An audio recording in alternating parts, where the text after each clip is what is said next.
that little boost of confidence and being assured of safety and comfort when I'm feeling stressed.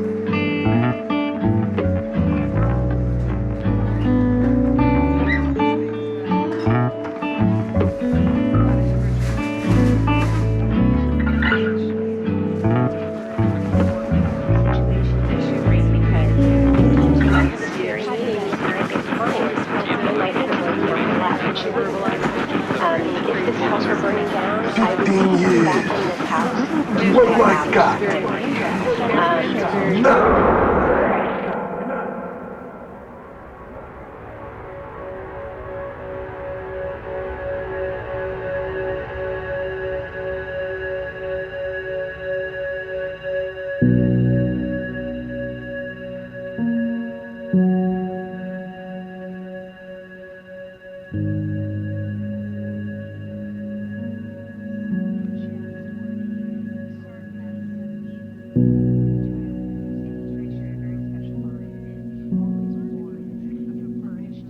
What keeps me awake at night?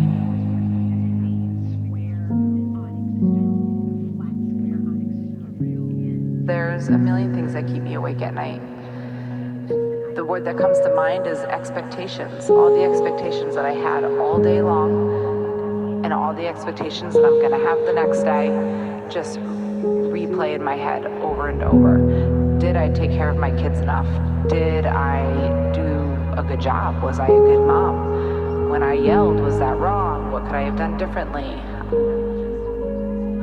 All the things I want to do and all the places I want to go. I think about my job and am I doing my job well enough? Am I balancing motherhood and my career well enough? What could I have done differently? How am I going to do all the things that I'm expected to do? Am I a good enough wife? Am I doing that well enough? Or am I doing a shitty job at all the things? All of the things, all the expectations, it keeps me up at night. And yes, all the expectations in life, they consume me. Pretty much all the time.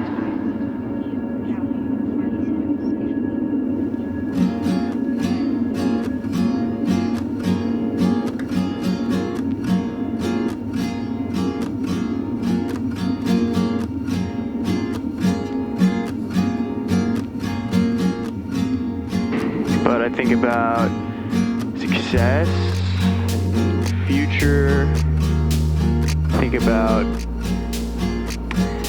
how do we get there? Is that something that I can achieve with my own will? Or do you achieve, happiness and success with just being and meeting the right people and all that? Or do you really have to, put something forward to make it happen? Because I feel like a lot of my successes in life have just come from just being in the right place at the right time.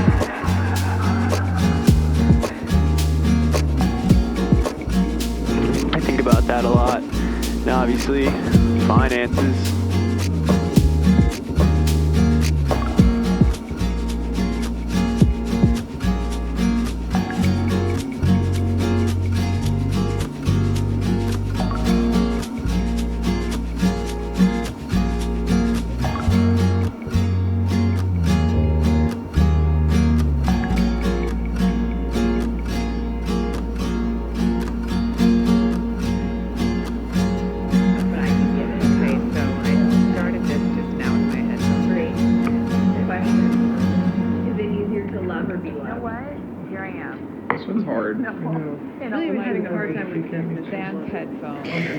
At my friends' houses, I would watch their mothers braid their hair, weaving under and over and under, tight to the scalp.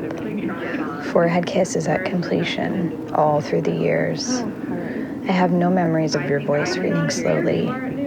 How can you begin to account for the missing as a child when your mind cannot yet comprehend the wholes? The monsters crept out of my childhood closet and into my own head. Emptiness repeats itself, I think. A grown woman wrapped in sheets of down and satin. Still, I tuck myself in. Maybe you could have scooped the darkness out of me, caressed it gently, or become my nightlight. Instead, I mastered the silent tiptoe around my own growing pains. Pains of apprehension, to be a stranger from who gave you life. Still, I dream of what it would be like to have your fingers through my hair.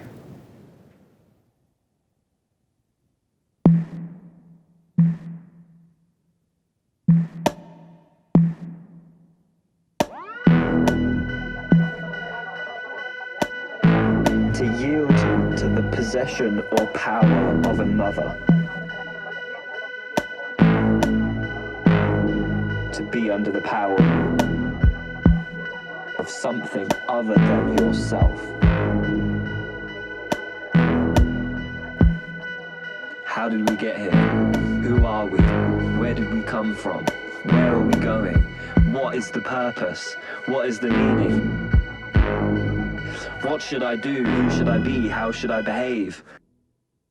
What is this fear that compels me? What is this love that compels me? There's nowhere to turn in which you aren't seen. There's nowhere to turn in which you aren't watched. There's nowhere to turn in which you aren't in relation to something else. All you can do is choose what and which direction you bow to. On sale for a limited time.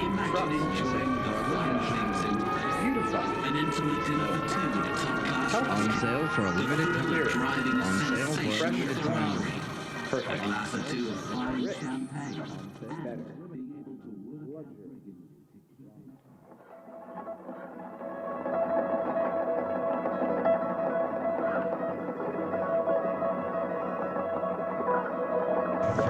And I sat in front of this large old growth oak.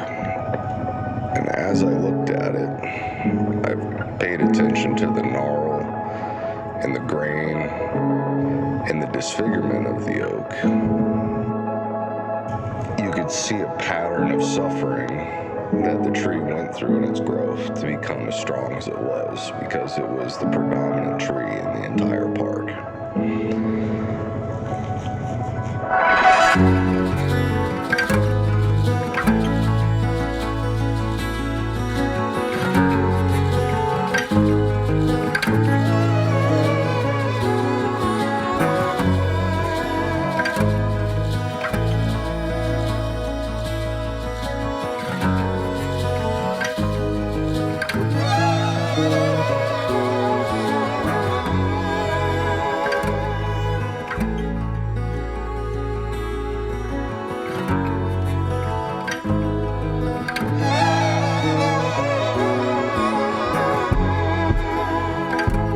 So I think about it from time to time about what it is to be an oak, and then what that means to everyone around me, what the discipline is for my body, the experience it carries, and the scars and the injuries,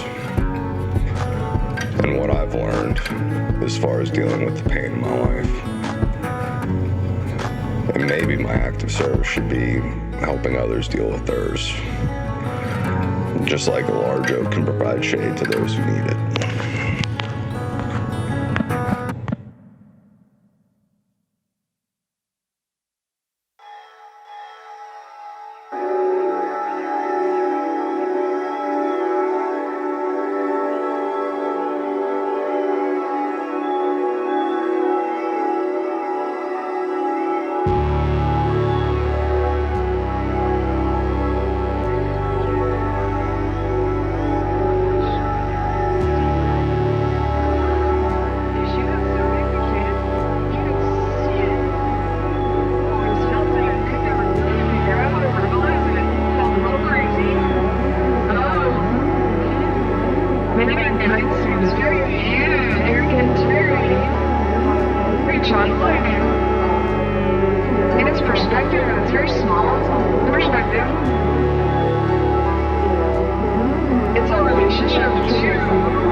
we were meant to exist, and we completely forgot that.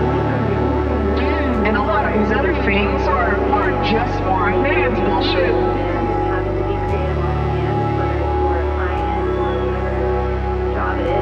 Racism, very real. Classism, very real. Sexism, all of it. And it just feels like I want to be my against a wall, trying to pinpoint any of them on their own, because although they are my media world, they're just symptoms of something so much bigger.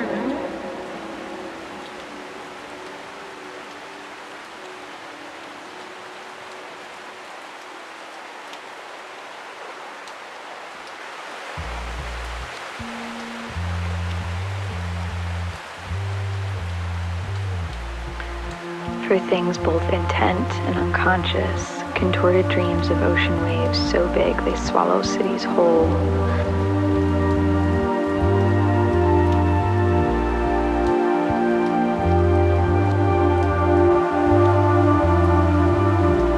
Sparkling eyes of a wolf.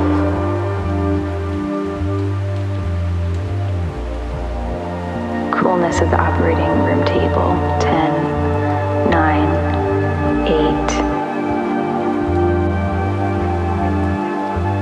Open sky suspended by childhood laughter, steadfast, unlike my speech that works less efficiently than my mind. Hydrangeas on an open grave, alternate endings. Hues of royalty. To hide the shame.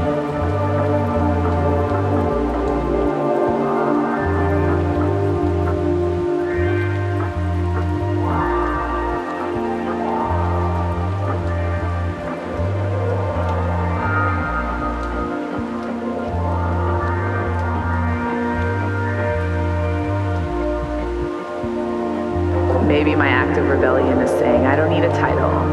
I don't need anything. I just want to be.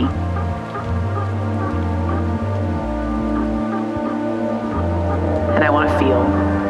And I want to figure out what I'm doing through feeling my way through things. Because I know that there's some sort of magic to that.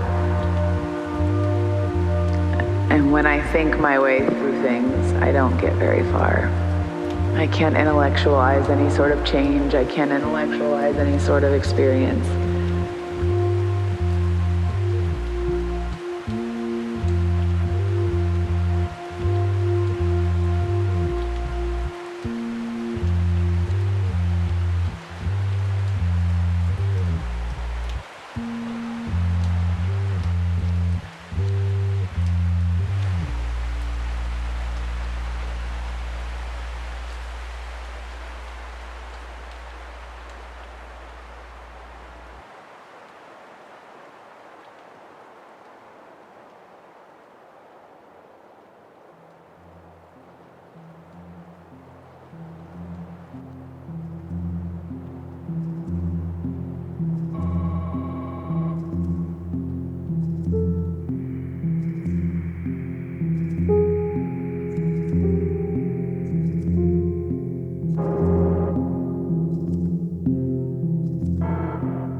We could die tomorrow, he says.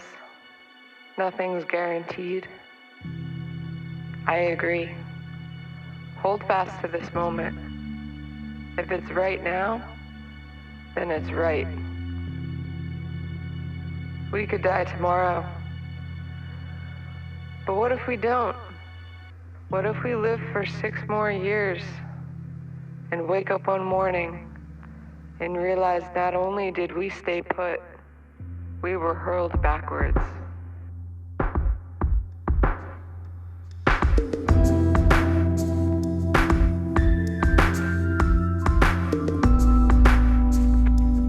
Out in the woods, I've been going for miles. The highs and the lows, this roller coaster of life. At the bottom, I sink low. So low I can't see the horizon anymore. The body's scolding me, demanding relief, or else. I run harder. Or else what? Will it shut down? Will I die? I look down, feet are still moving. Controlling the fall that is this journey. My chest heaves in and out, strong and steady, without my help. I'm barely a contributor here. Turns out I'm not dead yet. The climb up is just around the bend. I've been at it long enough to know that much is a constant in the algebra of hope.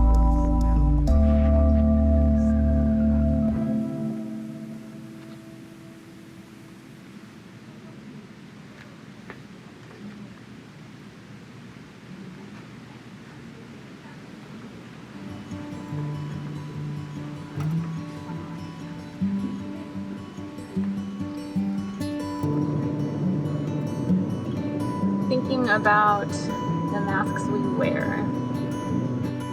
A lot of the time when I metaphorically am wearing a mask, it's to try to still protect myself. It's how we get through hard things or really good things.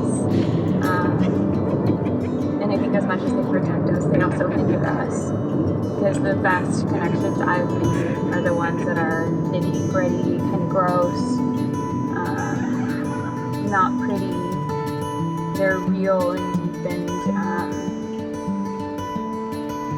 and not just a happy face or, you know what. So then it really comes down to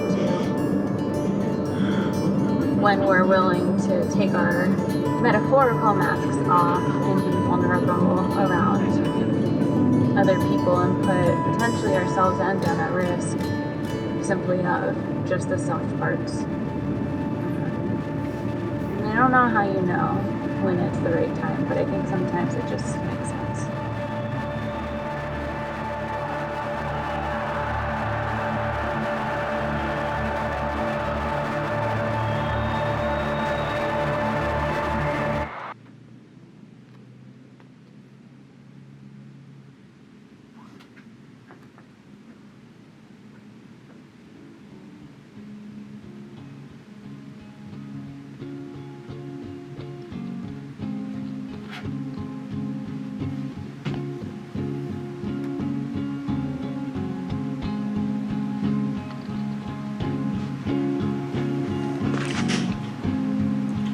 Work. It's what we do every day. It's a compilation and application of our individual skills, talents, and imagination. It's an effort to identify and create solutions for problems, issues, the needs of others. It's what most of us do to make our living.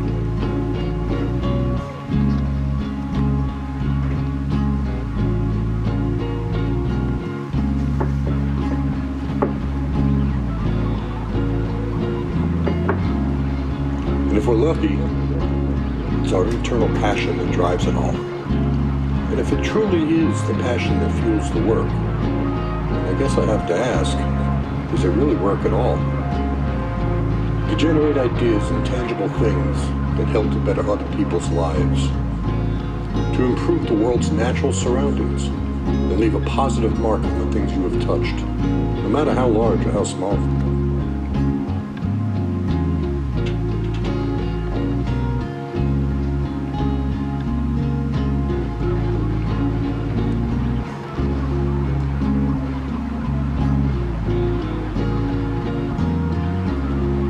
in the end, if the right mix has been attained, there's comfort and solace in the knowledge that your efforts have made that difference. And hopefully, when somebody benefits from that difference you have made, they might be reminded of you.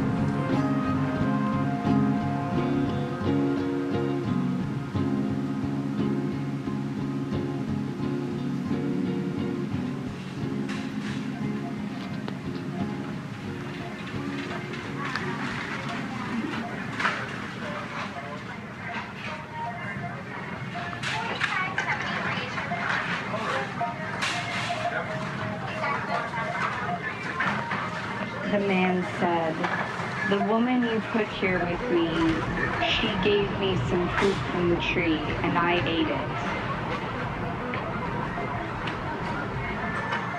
Then the Lord God said to the woman, "What is this you have done?"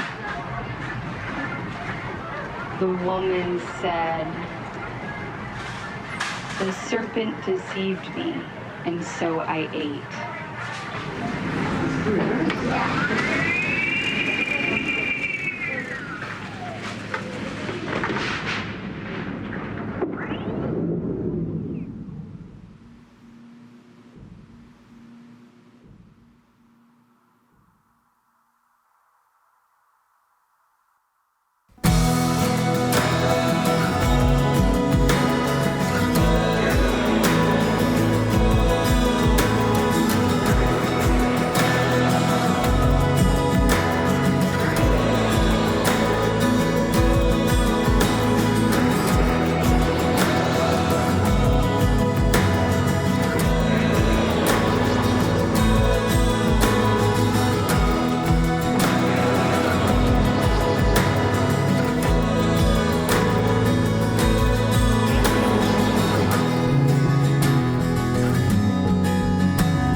When the woman saw that the tree was good for food, and that it was pleasant to the eyes, and a tree to be desired to make one wise, she took of the fruit thereof, and did eat, and gave also unto her husband with her, and he did eat.